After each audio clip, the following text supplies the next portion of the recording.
Hola, ¿qué tal? Muy buenas, nos encontramos hoy en el Torre Melina, en el Hotel Meliá, que abrió las puertas hace apenas un año, lo que era antes el Rey Juan Carlos, en Barcelona, muy cerquita de la Diagonal de Barcelona, para hablar del negocio futbolístico con un pionero del negocio futbolístico como es Josep María Minguella, representante de jugadores, intermediario, cuando empezó después de estar vinculado al Barcelona, jugadores como Rivaldo, Romario, Stoichkov, Messi o Maradona han vestido la camiseta del Barça gracias a su perspicacia, gracias a su también militancia barcelonista, y vamos a hablar hoy con él un ratito. Josep María Minguella, muy buenas y muchas gracias. Bueno, gracias a ustedes.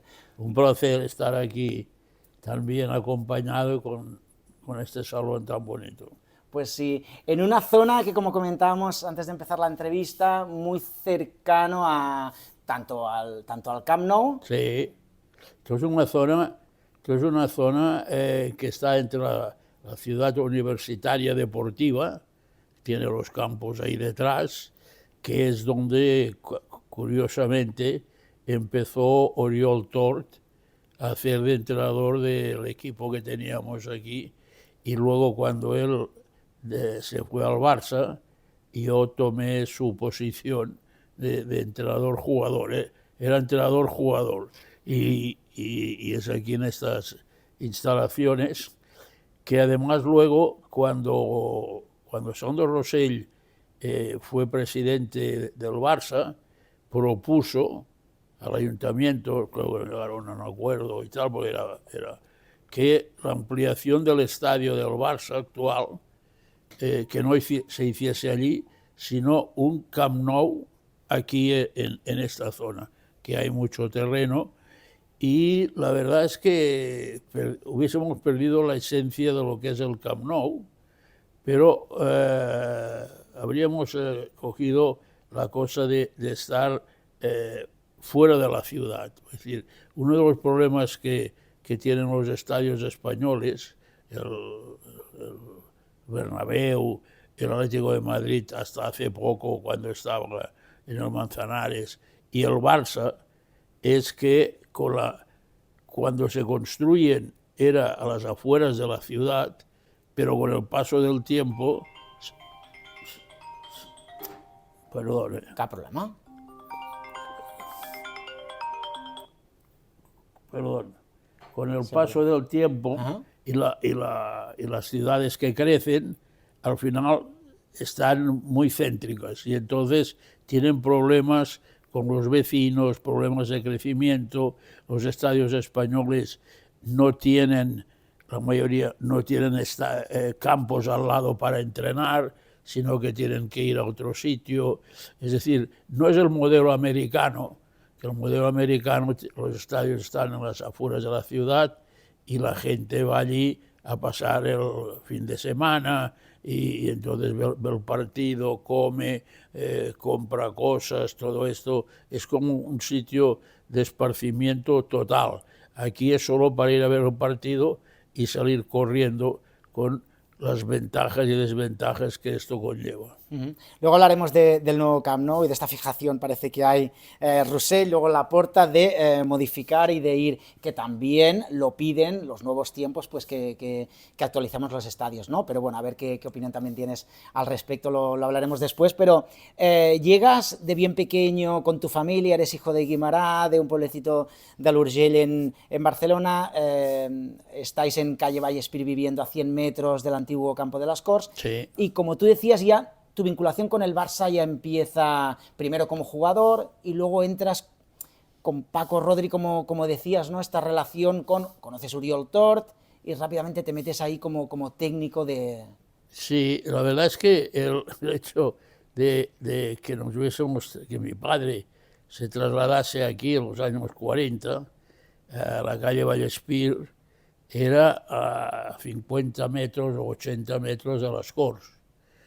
Pero además tenía la casualidad de que con nosotros, en el mismo edificio, no con nosotros, vivía la familia Moore. Y el Angelito Moore era de nuestra edad, de la edad de mi hermano Ramón, y íbamos juntos al Colegio de los Maristas de Sants. con lo cual la vinculación con el Barça era muy grande, aparte de ser el padre, mi padre nos hizo socios enseguida y tal, no sé, pero íbamos, por ejemplo, teníamos un privilegio que otros jóvenes, chavales, no tenían, que los sábados íbamos a menudo a ver los entrenamientos del Barça, porque íbamos con Angelito y su padre nos hacía entrar allí, nos decía, aquí no quiero escuchar a nadie y tal, y entonces nos poníamos todos allí firmes y veíamos pues a César, a Kubala, a Segar, a Ramallets, a Biosca, entonces se nos caía las babas de ver a aquellos jugadores que los teníamos allí al lado y todo esto. Claro, todo esto acrecentó aún más el barcelonismo de mi familia. En mi casa aún ahora mis hermanos y yo somos socios del Barça. Quiero decir que no fue solo aquello, sino que ha durado toda la vida y se viven en la familia Minguella, se viven profundamente en favor y en contra los resultados del Barça. Bueno, eres socio en 1400 y pico, ¿no? No, ya he bajado de los 1000. Ah, ya has bajado de los... Ah, Sí, claro, claro. ahora ya soy compromisario nato, tengo el 600 y pico. Bueno, Sí, pero esto solo son años, ¿eh? Vale, sí, esto es debido a años. Estos son años. Estos son años. ¿Cómo es tu vinculación ahí con Rodri, ¿no? Cuando eres bien jovencito, porque Paco Rodri llevaba es una de las personas junto con luego, Sí. Oriol Tor, Martínez Vilaseca, de las personas muy vinculadas a la formación del Barça, a la Masía, y él llevaba, como comentábamos antes, habían mucha menos gente en el staff y Paco Rodri él solo llevaba los tres equipos Sí, del juvenil. hay que entender la situación de aquella época, no tiene nada que ver ahora, no el Barça, el Madrid, el Bayern, todos esos que tienen unas organizaciones impresionantes para los detalles y los hechos más diversos, ¿no? Yo me saqué el título de entrenador de fútbol por mis ganas de aprender más y todo esto, pero nunca pensé en llegar a ser entrenador, sino, bueno, voy a ver qué hago y todo esto. Y era cuando estudiaba en la Universidad de Derecho, porque para sacar el título de entrenador había unos cursos los lunes por la tarde en la Academia de Fútbol, allá en la calle Consejo de Ciento, y allí pues te sacabas el carnet. El otro día casualmente me encontré al hijo de Coxis, que coincidió conmigo en el curso, ahora eran 2 cursos, y el hijo me dijo, tú no sabes lo que te quería mi padre porque le ayudaste a traducir, porque claro, él, un húngaro y tal, y allí estudiando los temas del fútbol español, reglamento y todo esto, y yo pues le ayudaba, no, mira, esto quiere decir esto. ¿Ya un poquito con el inglés o qué utilizabais ahí? ¿Ya? ¿Con el inglés o cómo le ayudabas a traducirlo a él? No, él decía unas cuantas palabras en español. Ah, vale, y entonces tú poco a poco, con paciencia, podía decir y todo esto. Entonces, pensaba ya que es sí. eso. Entonces, cuando tengo el título de entrenador, un día en la Federación Catalana me viene el señor Corral, que era el entrenador de los juveniles de Cataluña, Corral. Y me dice, oye, Miguel, ¿tú tienes tiempo libre por las tardes? Digo, hombre, depende para qué. No, es que el Barça busca un entrenador para el juvenil. El Barça busca, sí, total, lo que has dicho. Eran 3 equipos y había un solo entrenador. Claro. Imagínate lo sencillo de la organización, ¿no? Total, que esto fue un hecho definitivo en mi vida. Bueno, no sé si definitivo, pero muy, muy, muy profundo, porque de golpe entré en el vestuario del Barça. Al lado estaban los profesionales, luego había la pared y luego estábamos todos nosotros con el Papi Anguera, con Peña y todo esto, y el jefe de los 3 juveniles era Rodri. Luego había un equipo que se le llamaba amateur, que lo llevaba Flotats. Vale. Y fútbol base, bueno, jóvenes y todo esto, era Tort, Oriol Tort con su grupo, luego Vilaseca, luego Oliver, luego Waldo Ramos y toda esta gente que colaboraron con él. Bueno, entonces para mí fue unas prácticas sensacionales estar sentado en el banquillo del Barça y además yo casi siempre tenía los fines de semana doble trabajo porque el Paco se iba con el primer equipo, con el A, y yo me encargaba del B y de los reservas. Bueno, y entonces ya a veces coincidía de horario y te volvías loco, pero otras veces pues no. A las 10 jugamos en la Montañesa y a la 1 no sé, en San Adrián. El otro juvenil. Sí, claro. El otro juvenil claro. para San Adrián y de un lado para otro y tal. Pero para mí fue una experiencia magnífica que además luego me dio paso al primer equipo. Eso es. Con la llegada de Big Buckingham Exacto. Y en los años 70 con Montal como presidente. Con Montal, claro. En aquel momento no era el Barça, era el país, quiero decir, España, que le faltaban muchas cosas. Entonces, por ejemplo, cuando llega Big Buckingham, el año 70, con Montal de presidente, se busca por allí, por el club, alguien que hable inglés. No había nadie que hablase inglés.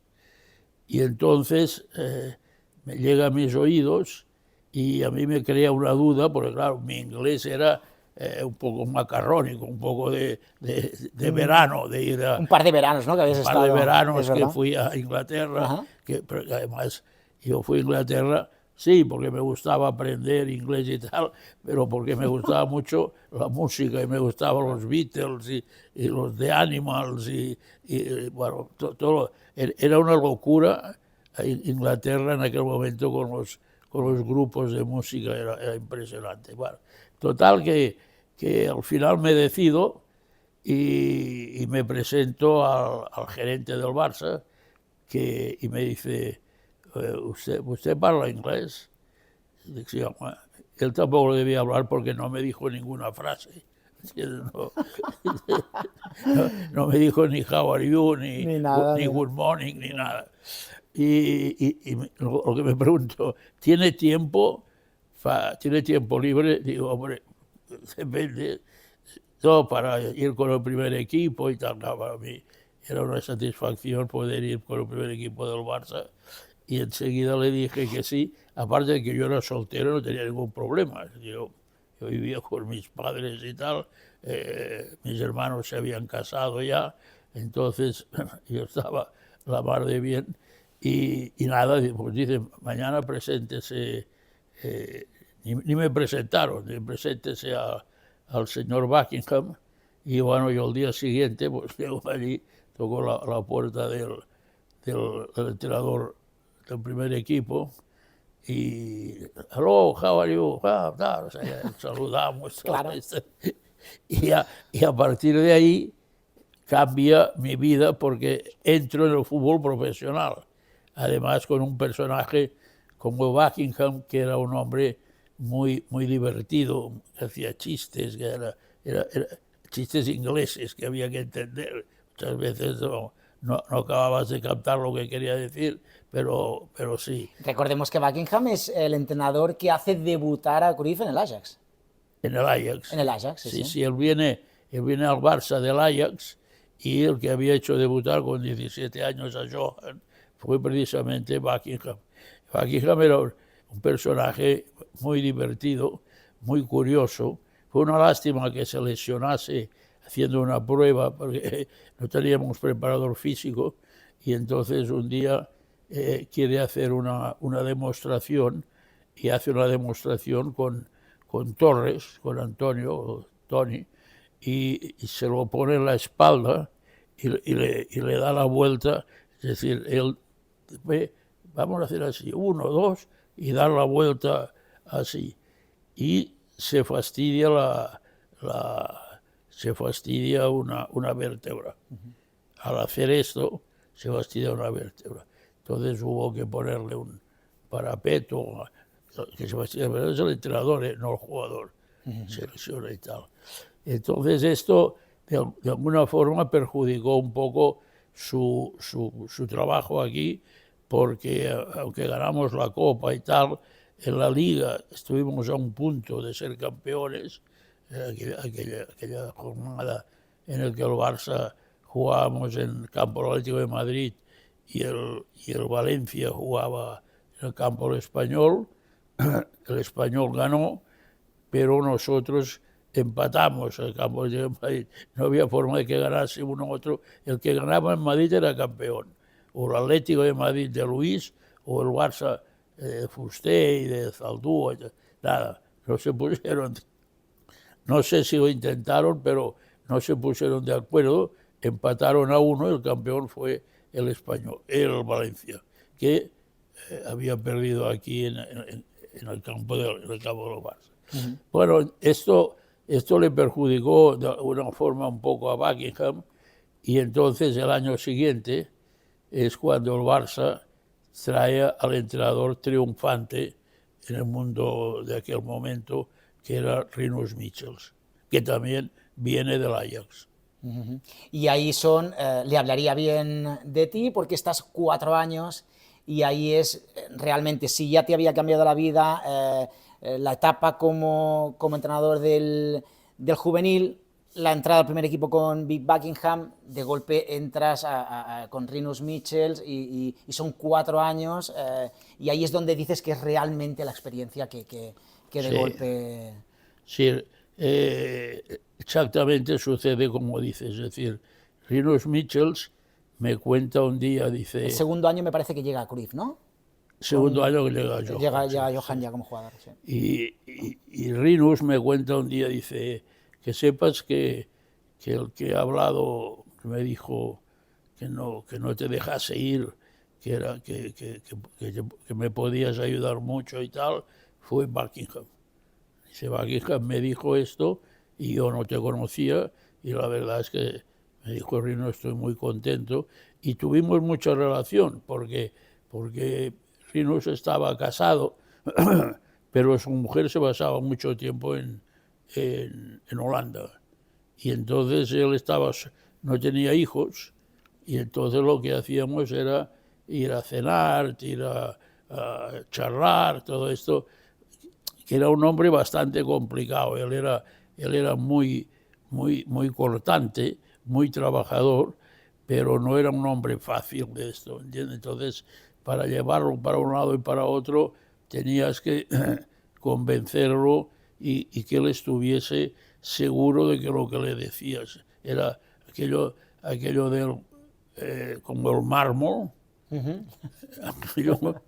Recto y duro. Sí, tenía. Es decir, lo del mármol es muy curioso, porque el Barça le ficha a Rinus Michels 3 meses antes de terminar la temporada.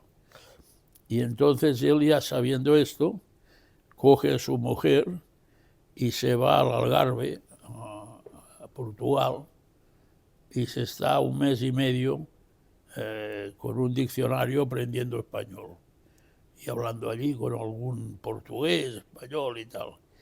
Y entonces él quiere decir que hay que trabajar muy duro. Y entonces ve que mármol pone muy duro. Entonces, cuando el día de la presentación, él ya quiere hablar él, no que haya un intérprete, y entonces es cuando dice, hay que trabajar duro como mármol, y le queda como Mr. Mármol. Esa es la anécdota de aquel momento. Para mí fue un tipo sensacional, cambió el mundo del fútbol.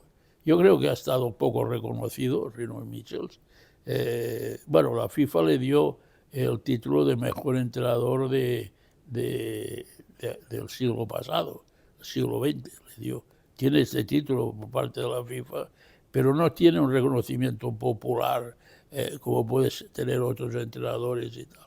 Él era muy bueno como entrenador, como analista, como manera de encajar a los hombres para que jugasen mejor, que se ayudasen unos a otros, para confiar en la plantilla que tenía.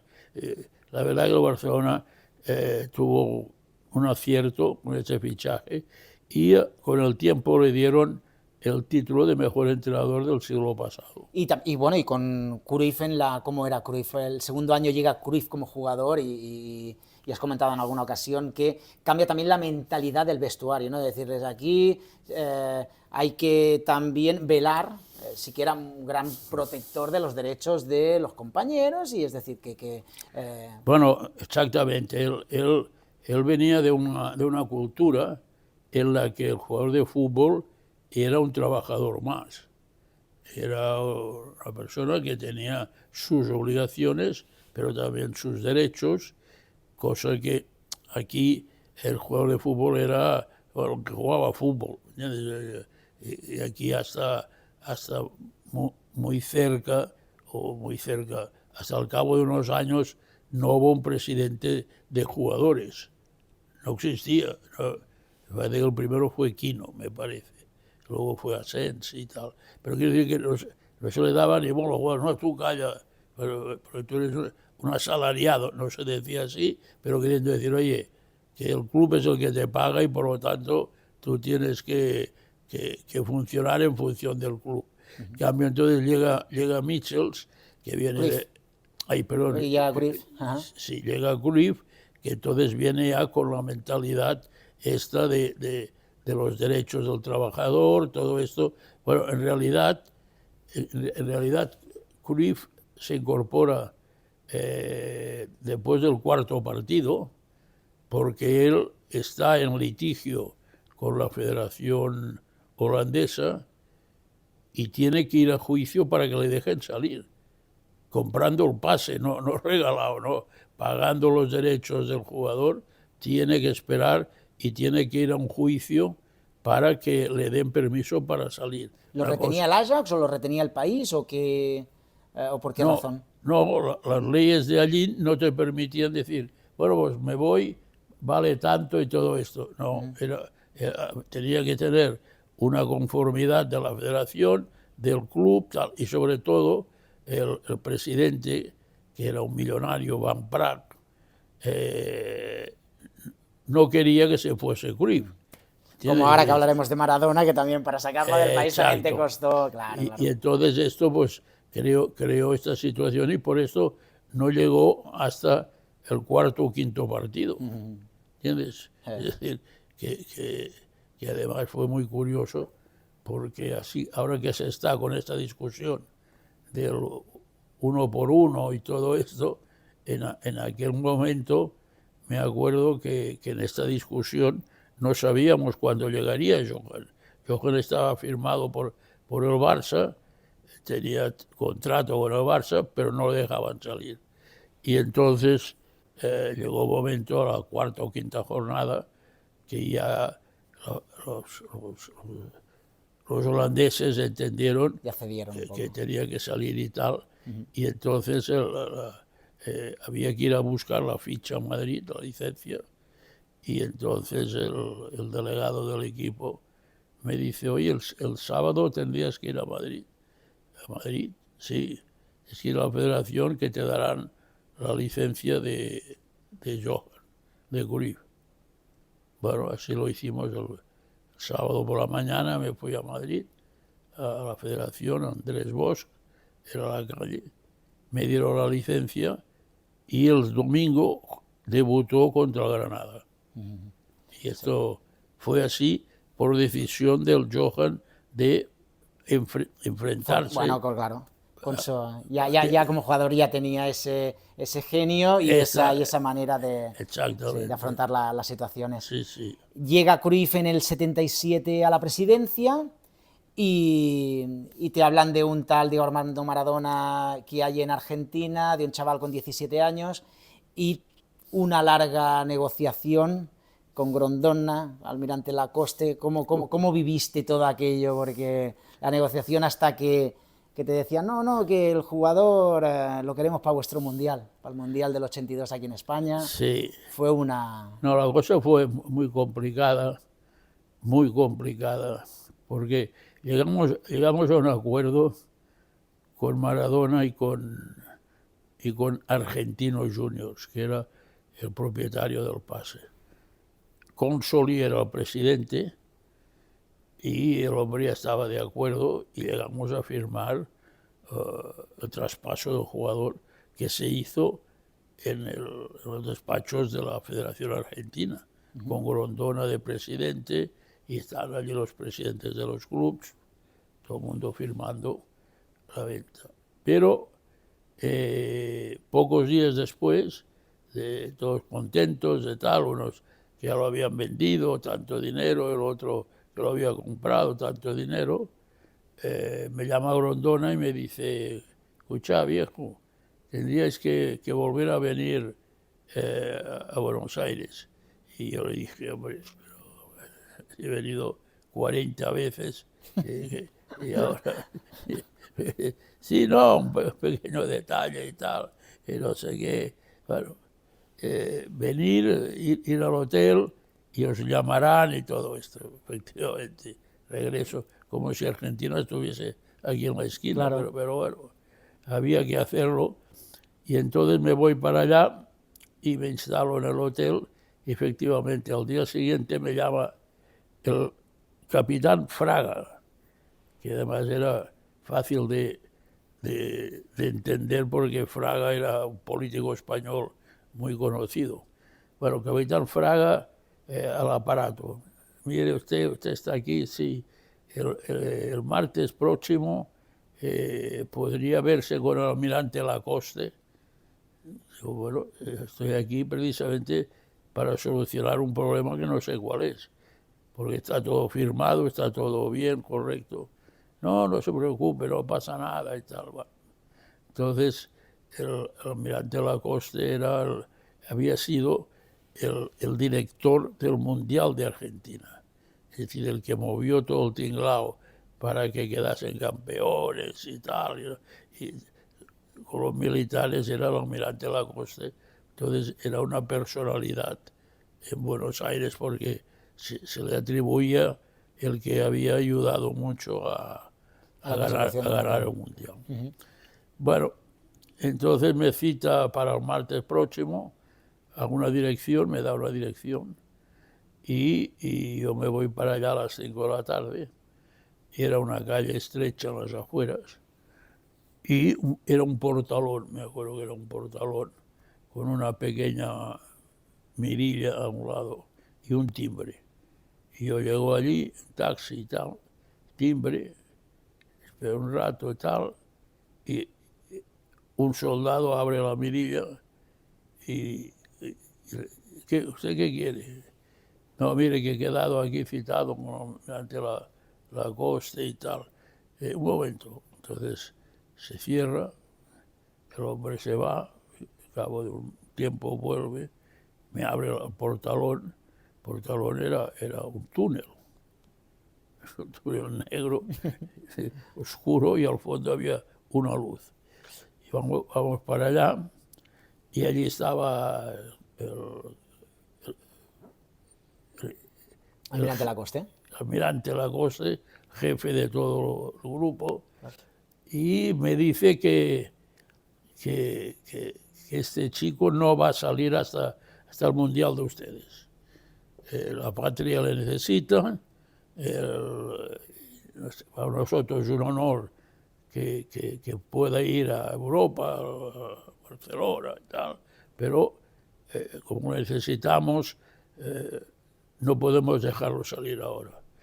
Y yo digo: hombre, pero si está todo firmado, si están los contratos firmados, contratos de trabajo, todo, está la FIFA, no sé, no, usted no se preocupe, que esto ya nos encargamos nosotros, pero no va a salir hasta el Mundial de ustedes. Claro, ellos estaban en plena dictadura y entonces la figura de Maradona era emergente como un punto de distracción para el pueblo, vamos a decir. Veía a Diego jugar, las cosas que hacía y tal, y se olvidaba de otras cosas. Y así lo entendieron. Y fue tan directo en Lacoste que llegó a decirme: mire usted, si usted quiere hacer negocios aquí, nosotros le podemos facilitar otro tipo de negocio. Claro. Pero, Pero Maradona se queda. pero para Hasta el 82. exactamente. Llega en el 82 a Barcelona, Diego Armando Maradona, y se instala en una casa en la zona alta de Barcelona, en Pedralbes, calle San Francisco. Calle San Francisco. Y habías tenido ocasiones, es decir, era difícil que Maradona se centrara en el fútbol con aquella casa, ¿no? Es decir, su día a día era... Y sé que en el fondo te entristece hablar de esto porque lo tienes casi le tienes mucho cariño a la figura de Maradona y fue una pena también que acabara así, ¿no? Pero sí que es verdad que viviendo en aquella casa en calle San Francisco realmente era complicado. Sí, en realidad la casa la encontré yo, pero no porque la encontrase yo, sino porque era una casa que estaba en venta porque había habido una separación de un matrimonio y claro, ¿quién se me la queda? Tú o yo, y tal, la vendemos y tal, no sé qué. Y yo me enteré, y claro, una casa que me impresionó tanto, allí arriba de todo, delante de un colegio, que veías todo Barcelona, veías el aeropuerto, veías todo. Tenía piscina, tenía pista de tenis, tenía una casa. El problema es que esto era tan bonita la casa, tan grande, que esto facilitó el que se metiesen muchos argentinos. Algunos o muchos que Diego ni los conocía, pero que de uno al otro se iban pasando. No, sí, vamos allí, picamos algo, no sé qué. En aquella época era la época de los cassettes. Explicabas que siempre había alguien comiendo en aquella casa, fueras a la hora. Sí, tú entrabas allí a la derecha, estaba la mesa familiar, vamos a decir, y a la hora que entrases siempre había alguien allí zampando y tal, no sé qué. Y además de esto, el cuñado de Diego tenía el encargo de los lunes de ir a buscar las cintas Del videoclub. Sí. Al videoclub, claro. Al videoclub, claro. Todas que salían. Entonces tenían cada semana un paquete de estos para ver. Entonces allí se reunían, medio sentados en el suelo.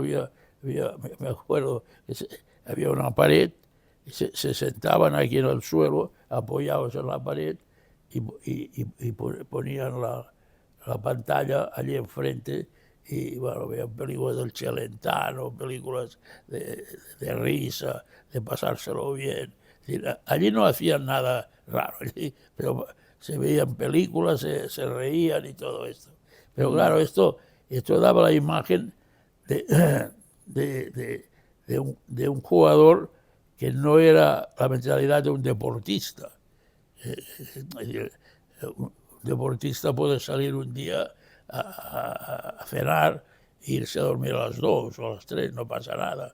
Pero si cada noche estás allá, tal, porque claro, después de las películas, muchas noches, oye, vamos a tal sitio a tomar algo, a cualquiera de estos lo decía y seguían los otros. Y este es el ambiente que se creó del clan Maradona, que fue importante, pero no tan importante como la lesión que sufrió. De Goicoechea. Es decir, esa lesión fue. Sí, lo que cambia la vida de Diego, pero cambia la vida y del Barça, es esta lesión. Porque si no, Diego, en una época en que solo había 2 extranjeros y un equipo tenía a Diego y a Schuster, era pan comido, quiero decir, de toda una plantilla, 2 extranjeros, pero no pudo disfrutar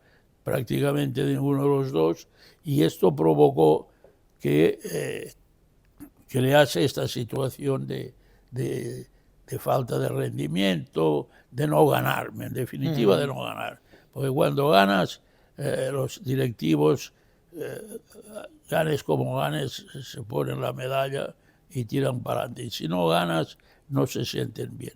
Y esto, para mí, la lesión aquella, además, un equipo que tenía Schuster y Maradona, de 2 extranjeros, estos dos, solo se podía tener dos. Entonces tenía una facilidad realmente impresionante. Impresionante para tirar adelante.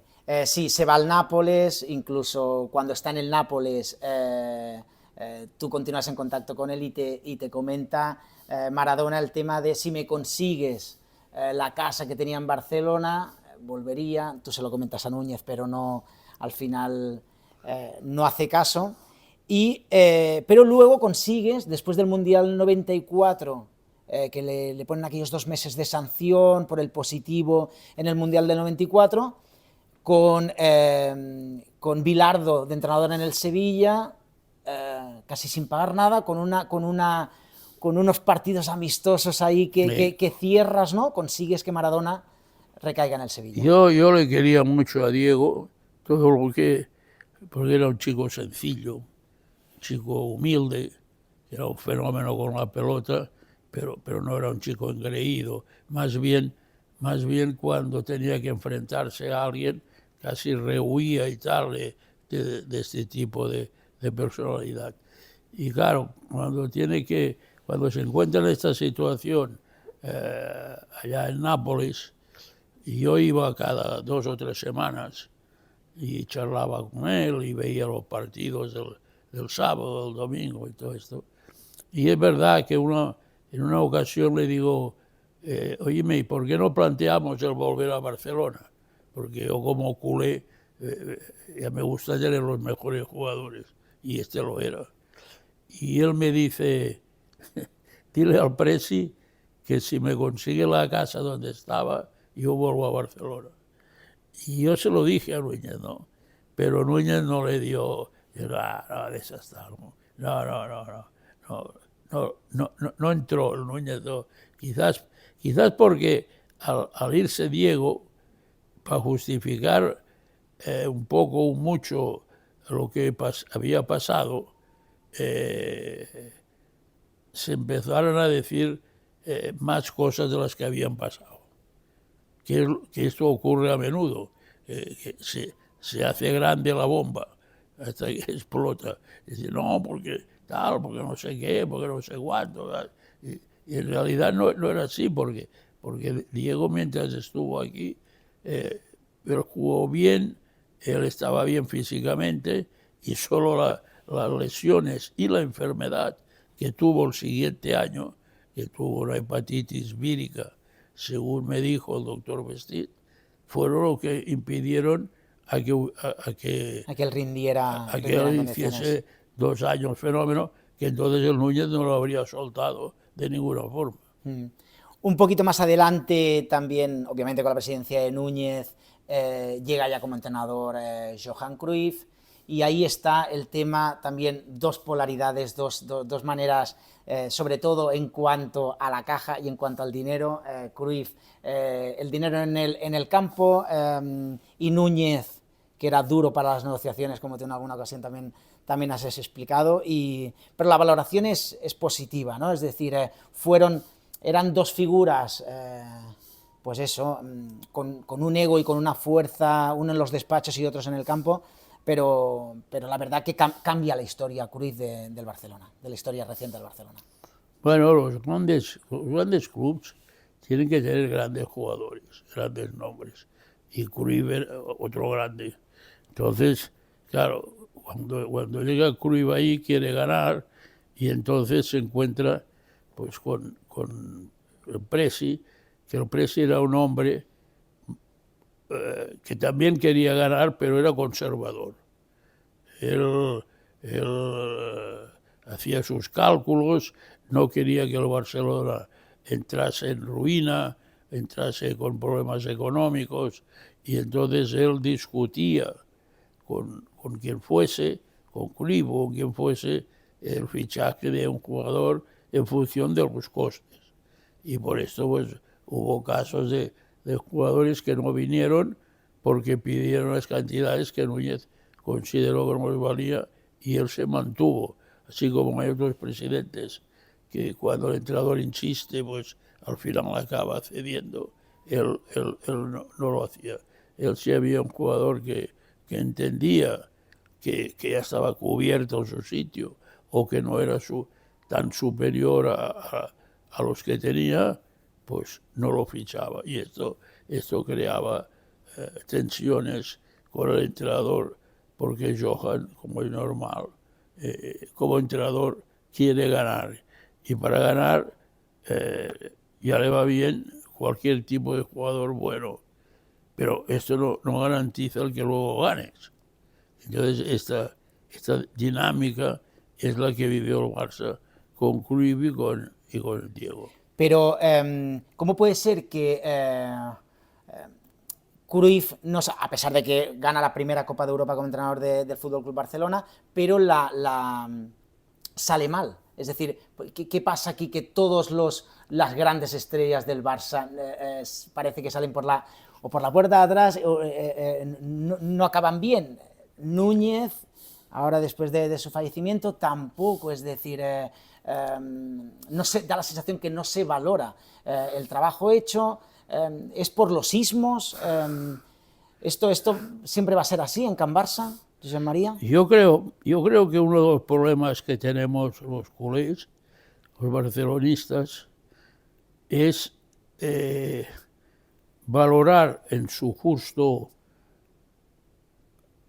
punto cuando el jugador está arriba, cuando es tuyo y está arriba y lo ves jugar con el 8, con el 10, con el 6, que sea, y otro es cuando crees que ya no va a rendir.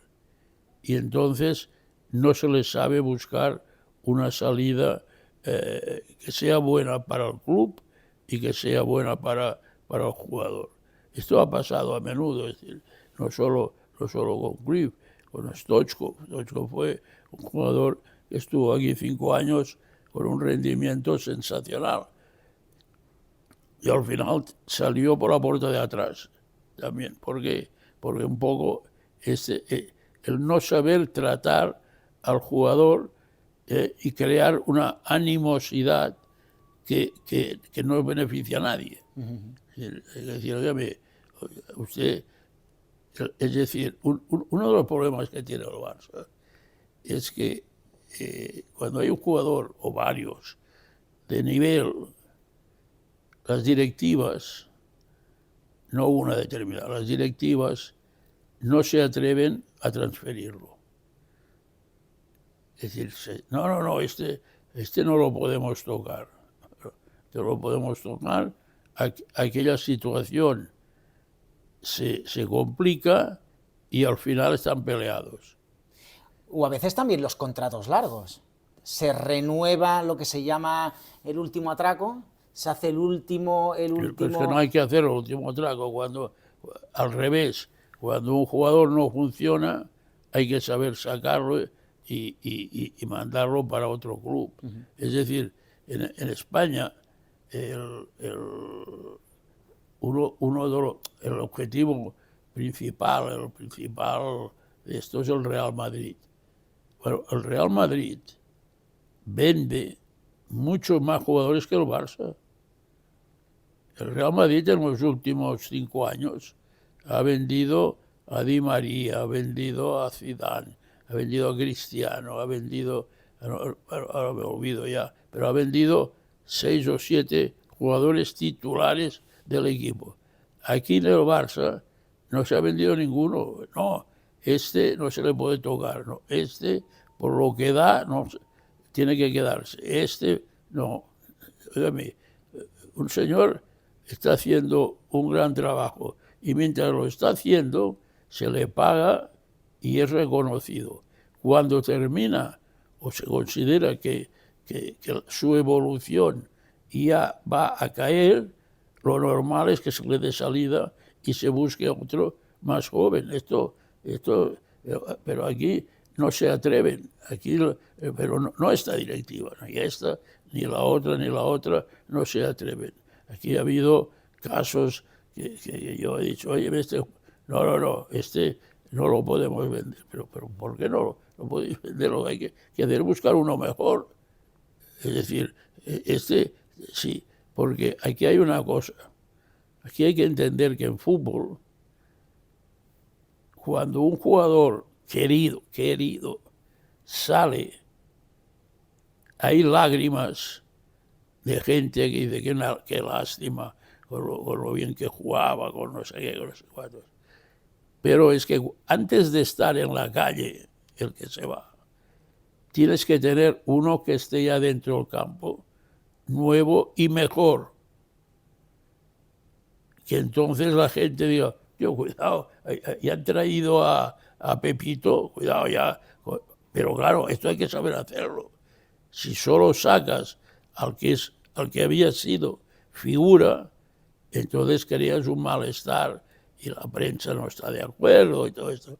Pero si tú tienes una buena organización y cuando vas a sacar a un número 4, tienes el mejor número 4 de los próximos 6 o 7 años, la gente no dirá nada y aplaudirá. Pero esto hay que hacerlo. Hay que tener ya Claro. en la recámara Exacto. el nuevo Sí. jugador para poder al crack que ya está en decadencia darle salida.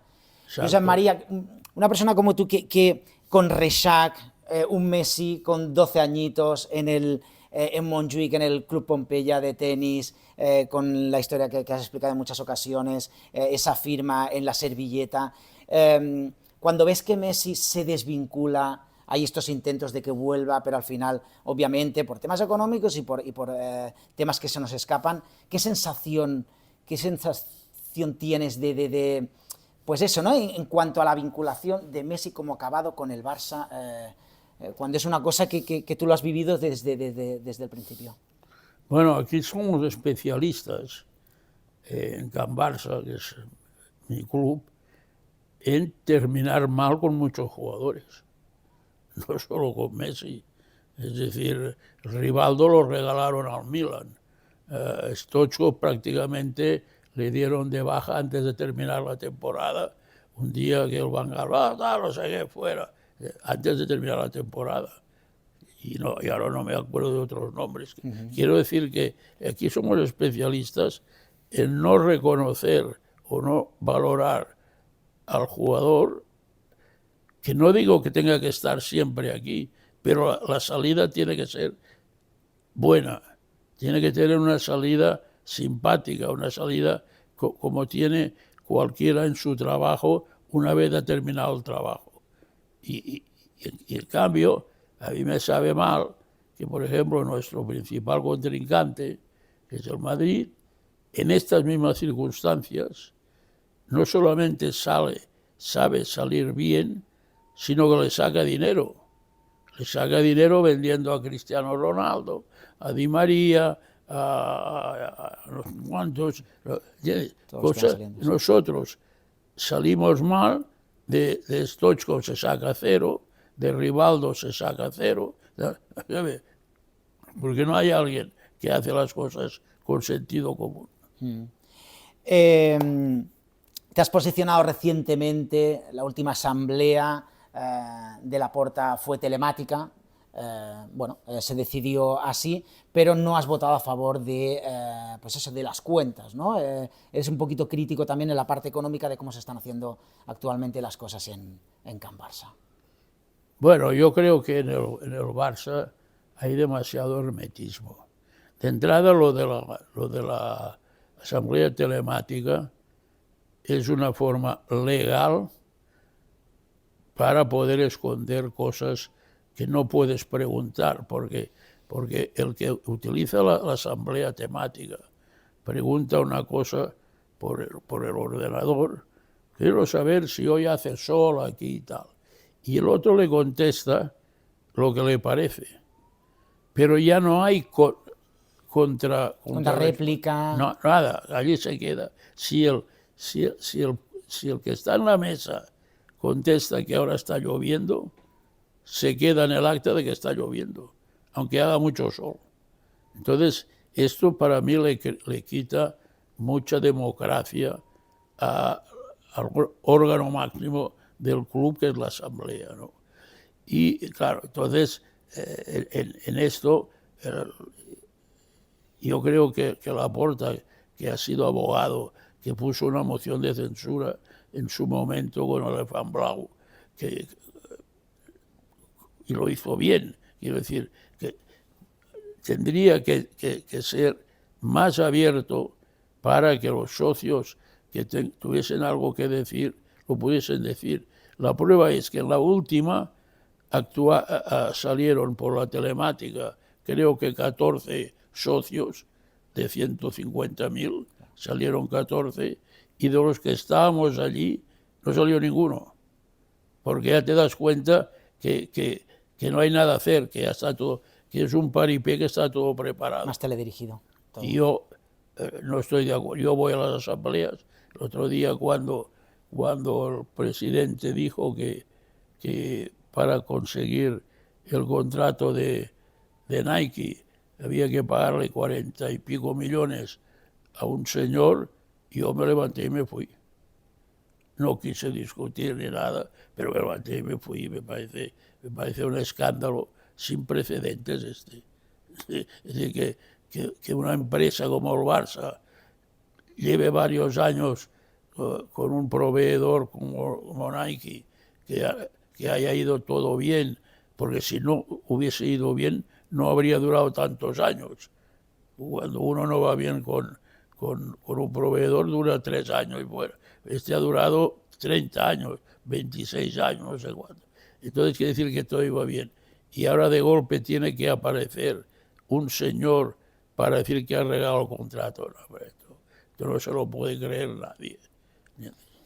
A ver si vienen nuevos tiempos, hay, pues eso, están apareciendo pues parte crítica del Barça, se han quedado temas por tema también, pues eso, ¿no? De no hacer tampoco la entrevista interminable, Josep María, pero estoy súper agradecido. Pero bueno, habían muchos temas. Me hubiese gustado también hablar un poquito más de Stoichkov, de un fichaje de Dubovsky, que era muy gracioso, que te decía Mendoza, esto tiene que cobrar aquí en el Madrid, tienen que cobrar más, ¿no? Es decir, de Peter Dubovsky, bueno, muchas anécdotas que tienes, ¿no? Que es una pasada, y de la manera que las explicas. Y esperemos que el Barça, que lo de Olmo se solucione. Sí, y hombre, que, claro. Esperemos que sí. Bueno, estas son estas normativas que se hacen, pero que las complican tanto que al final no saben explicarlas. Es decir, al final el 1 por 1, no sé qué, Bueno, claro, la Liga. Sí, bueno, todo claro. esto lo complican tanto. Dígame, esto es más sencillo. Es decir, el que no tenga este presupuesto no va a poder fichar a 3 jugadores, o a 2, o a lo que sea. Y el que lo tenga lo puede fichar. Tal. No, estos lo complican tanto allí en Madrid, entre la Liga, la Liga, la Federación, ya no sabes si es normativa o que y tanta normativa es fácil encontrar obstáculos. Final, exacto. Hombre, claro, por supuesto, Entonces, tanta letra, tanta letra. Y me sabe mal que nos encontremos así con este chico, porque además hay una cosa, en este caso concreto, que no entiendo. Es decir, el Barça, cuando firma al jugador Olmo, tiene que saber qué le puede pasar. Es decir, no ha pasado nada desde que lo fichó hasta ahora para que ahora, en aquel momento, lo pudiese fichar y ahora no. El Barça no se ha hundido, el Barça nada. Es decir, está jugando la Liga, está jugando la Copa, está jugando la Champions, todo esto. Entonces, todo esto, este jaleo, todo esto y tal, para mí lo complican tanto. Yo sigo bastante Europa y todo esto, y estos líos no los hay por ahí. No Flick, lo que decían, digo, Flick, que viene de la cultura germana de Alemania, bueno, de un Bayern, claro, todo está con Beckenbauer arriba, ¿no? Dice, pero sí, lo que pasa es que, bueno... No entiende nada. No entiende nada, lo ves, dice, bueno, vamos a... No se lo explicas, que no lo entiende. No lo entiende, ya, claro. Bueno, esperemos que la pelotita, como siempre se dice, que entre y nada, esperamos el mejor futuro para el Barça, y entre todos, como tu figura, pues empujaremos para que funcione. Muchísimas gracias, Josep María Minguella, por la atención, por la conversación, y hasta otra. Ha sido un placer, muchas gracias. Muchas gracias a ti. Gracias. Vale, Molt bé. Muchas gracias.